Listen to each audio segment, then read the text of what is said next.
Regresamos con la hora clave. Recordamos que pueden interactuar con nosotros a través de la etiqueta numeral hora clave. Y le damos la bienvenida a nuestro invitado, José Antonio Cedeño. José Antonio es cronista musical y escritor. Bienvenido. Buenas, gracias por la invitación una vez más.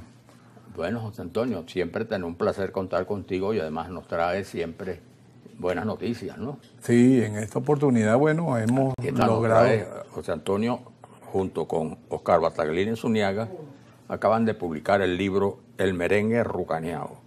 El merengue rucaneado tirando una canita al aire en el silencio, como es el caso de este trabajo. Este es un ensayo que hemos logrado realizar después de tanto tiempo, dado de que en mayo del año 2019 nos invitaron a la Sociedad Venezolana de Musicología.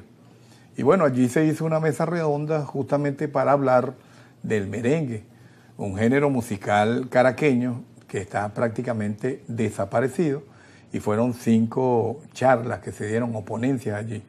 A mí me invitaron casualmente el mismo Oscar Bataglini, porque él forma parte de la junta directiva de dicha asociación. Bueno, él me invitó y yo estaba como indeciso. Sin embargo, asistí gratamente y ahí pudimos intercambiar con el resto de los amigos que llevaron su charla. Y quedó esa chispa encendida, ese entusiasmo para profundizar más en relación a lo que significa el merengue caraqueño. Y efectivamente, bueno, nos dimos a la tarea, nos metimos en ese camino, pues. Y eso trajo como consecuencia que surgió esta publicación.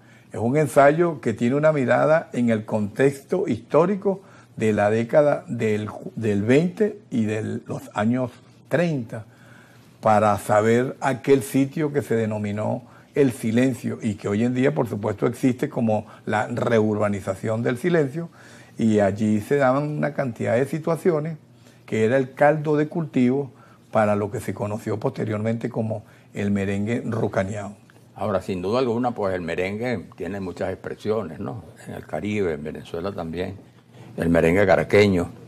¿Y por qué se le dice también al merengue caraqueño, o no todo, pero en general hay un género que se le llama el merengue rucaneado? ¿Por qué? ¿Qué quiere decir rucaneado? Fíjate, rucaneado, aquí existió una golosina, rucano, por ejemplo. Estamos hablando de una especie de melcocha gelatinosa al mismo tiempo, pegajosa, y cuando hablamos de que se baila en un ladrillito, ahí tú estás como quien dice engolosinado, estás pegado, pues.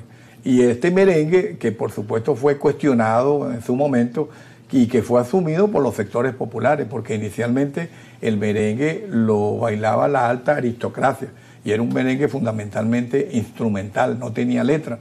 Incluso se llegó a llamar tango merengue.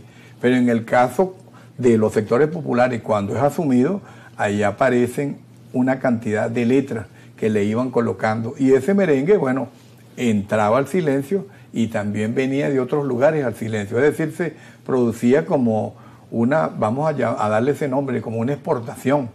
Salía del silencio y también regresaba al silencio, pero venía aliñado en el sentido porque era picaresco, sexual. Imagínate tú que ahí surgieron algunos merengues que la letra era muy elevada de tono.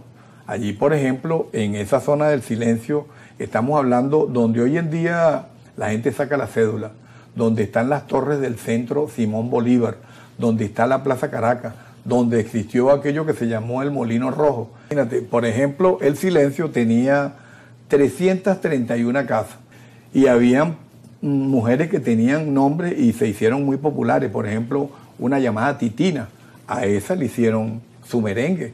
Imagínate cuando estaba sonando ese merengue y nombraban a Titina los que estaban del otro lado. Imagínate. Eso significa de que el merengue en esa oportunidad era bailado tanto vertical como horizontalmente. Hay ese merengue que hizo Luis Eduardo Serrano, por ejemplo, que se llama Los Hijos de la Noche.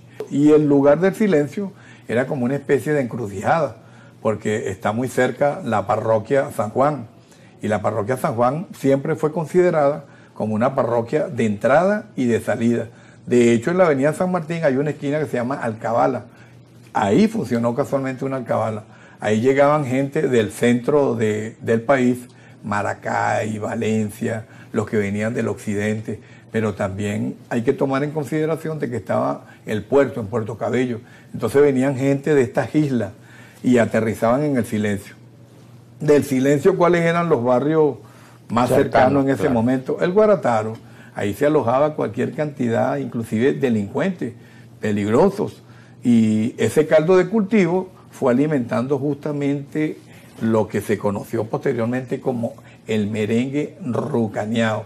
Y ese merengue guarda relación con ese contexto histórico que se fue generando en esa zona. Incluso una de las personas que empezó una campaña muy férrea a finales de los años 30 fue Alberto Rabel, quien fue periodista, locutor. Importante, gran cronista de Caracas. Sí, y ese espacio que él llegó a tener que se llamó El Espejo de Caracas.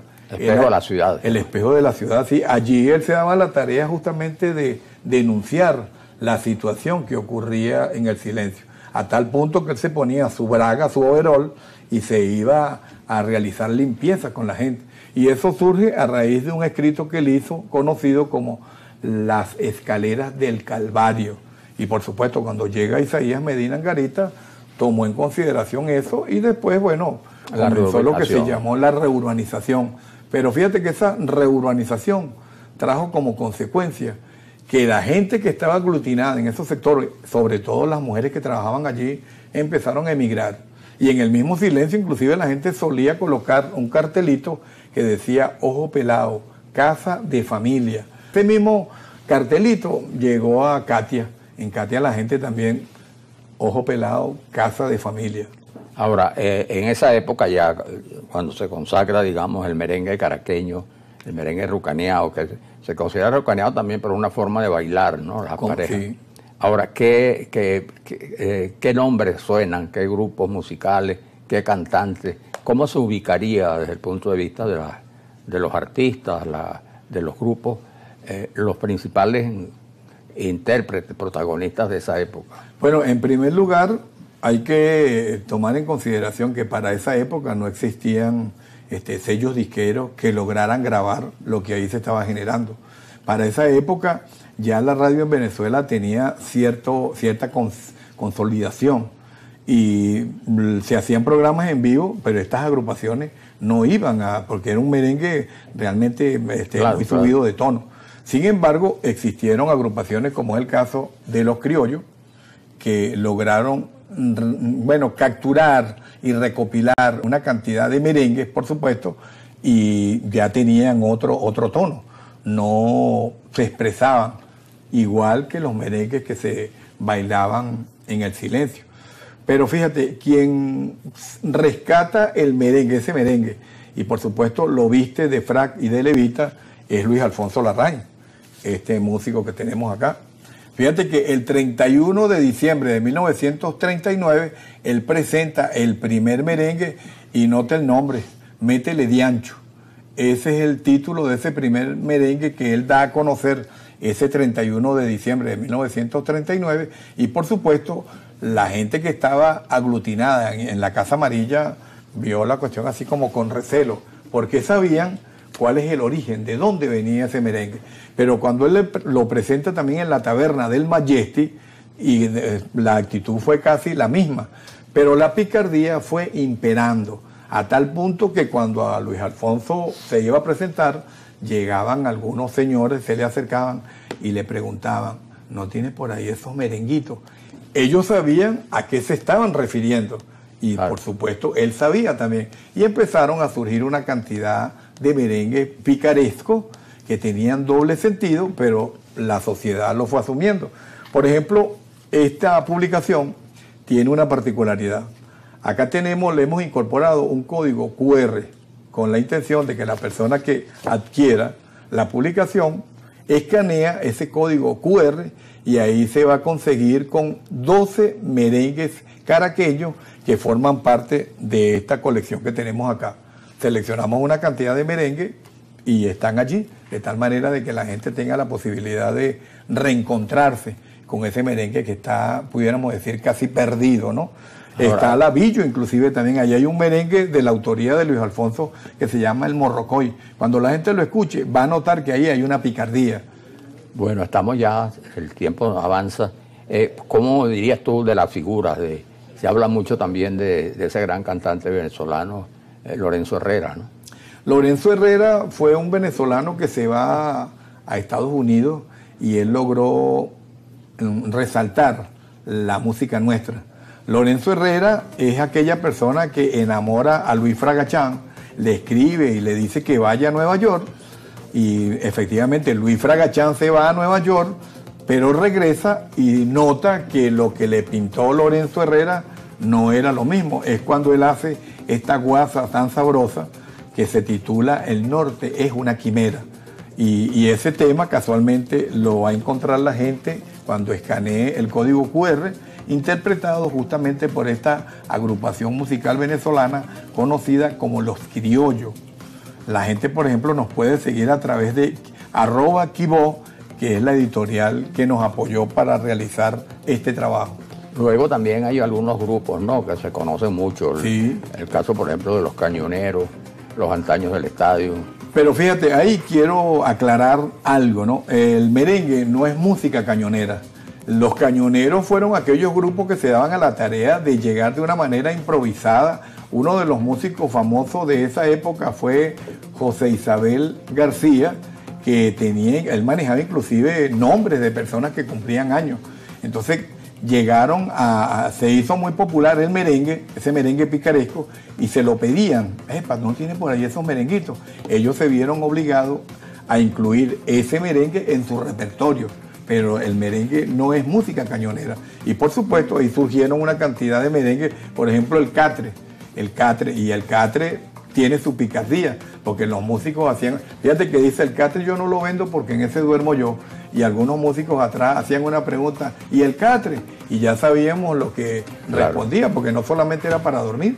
Claro, bueno, pero bien interesante todas estas reflexiones que nos has traído. Bueno, y recomendamos pues el merengue rucaneado. El merengue rucaneado. Y muchas gracias, como siempre. Estamos en la Feria del Libro de Caracas, casualmente en el pasillo principal, en el puesto número 10. Aquellas personas que quieran adquirir